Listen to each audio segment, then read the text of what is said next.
Hi అండి, అందరు ఎలా ఉన్నారు? బాగున్నారా? నేను బాగున్నానండి. ఫస్ట్ అయితే నెయ్యి వేసుకుంటాను. ఇది మీకు కామన్.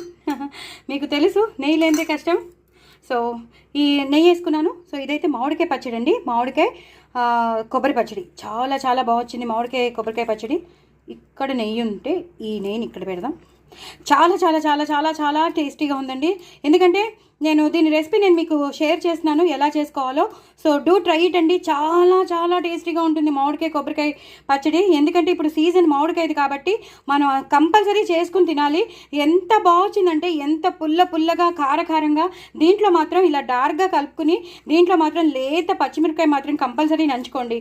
నేను ఇలా చెప్తున్నానని కాదు, కంపల్సరీ మీరు దీంట్లో లేత పచ్చిమిరపకాయ తీసుకుని ఇలా ముద్ద పెట్టుకుని ఒక పచ్చిమిరపకాయని కొరుక్కోండి. చాలా చాలా టేస్టీగా ఉంటుంది. ఎక్కడ ఉండదు స్వర్గం, ఇక్కడే ఉంటుంది. ఓకేనా అండి? తప్పకుండా చేసుకోండి, ఎంజాయ్ చేయండి. నేను దీని రెసిపీ పంపిస్తున్నాను, తప్పకుండా చేసుకోండి. అలాగే మీల్ మేకర్ ఫ్రై చాలా చాలా మంచిది. ఎంత మంచిదంటే దీంట్లో ఉన్న ప్రోటీన్ ఇంకా దేంట్లోనూ లేదండి. వెజిటేరియన్స్కి అయితే బెస్ట్ ఆప్షన్ అండి. సో తప్పకుండా మీరు ప్రోటీన్ పొందాలి అంటే మాత్రం మీల్ మేకర్ చేసుకోవాల్సిందే. మంతెన్ సత్యనారాయణ గారు చెప్తూ ఉంటారు, వీక్లీ ట్వైస్ కానీ థ్రైస్ కానీ తింటూ ఉండండి. దేంట్లో ఏ కూరలో అయినా వేసేసుకునైనా తప్పకుండా దీన్ని తింటూ ఉండండి. చాలా చాలా టేస్టీగా ఉంటుందండి. నాన్ వెజిటేరియన్స్ ఇంకా ఇందులోకి వెళ్ళిపోతారేమో అనిపిస్తుంది. మ్యాక్సిమం చాలా మంది ఇప్పుడు తింటున్నారు, ఎందుకంటే అందరికీ తెలుస్తుంది దీని విలువ. సో మీల్ మేకర్ ఫ్రై చాలా చాలా చాలా చాలా టేస్టీగా ఉంటుంది. నేనైతే చాలా టేస్టీగా చేశాను. మీరు కూడా తప్పకుండా దీని రెసిపీ కూడా నేను మీకు షేర్ చేస్తున్నాను. ఎలా చేసుకోవాలో చక్కగా చేసుకోండి. పిల్లలకి పెట్టండి, పెద్దవాళ్ళకి పెట్టండి. పిల్లలకే కాదు పెద్దవాళ్ళకే కాదు, విమెన్కి అందరికీ చాలా అడ్వాంటేజెస్, చాలా బెనిఫిట్స్ ఉన్నది ఏంటి అంటే మాత్రం మీల్ మేకర్ అని చెప్పచ్చు. చాలా ప్రోటీన్. ఇప్పుడు మనకి చాలా లాస్ అవుతుంది మెనోపాజ్ వచ్చాక.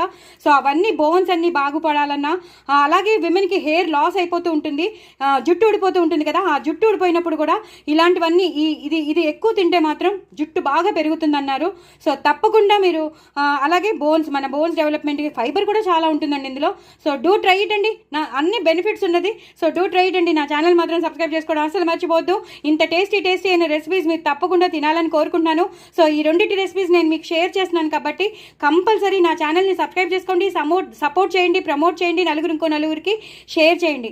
సబ్స్క్రైబ్ చేసుకోవడం మాత్రం అస్సలు మర్చిపోవద్దండి. ఫస్ట్ సబ్స్క్రైబ్ చేసుకోండి, తర్వాత వీడియోస్ అన్నీ చూడండి, ఒకటి తర్వాత ఒకటి తప్పకుండా చూడండి, ఎంజాయ్ చేయండి. నా ఛానల్ మాత్రం సబ్స్క్రైబ్ చేసుకోండి. బాయ్ అండి.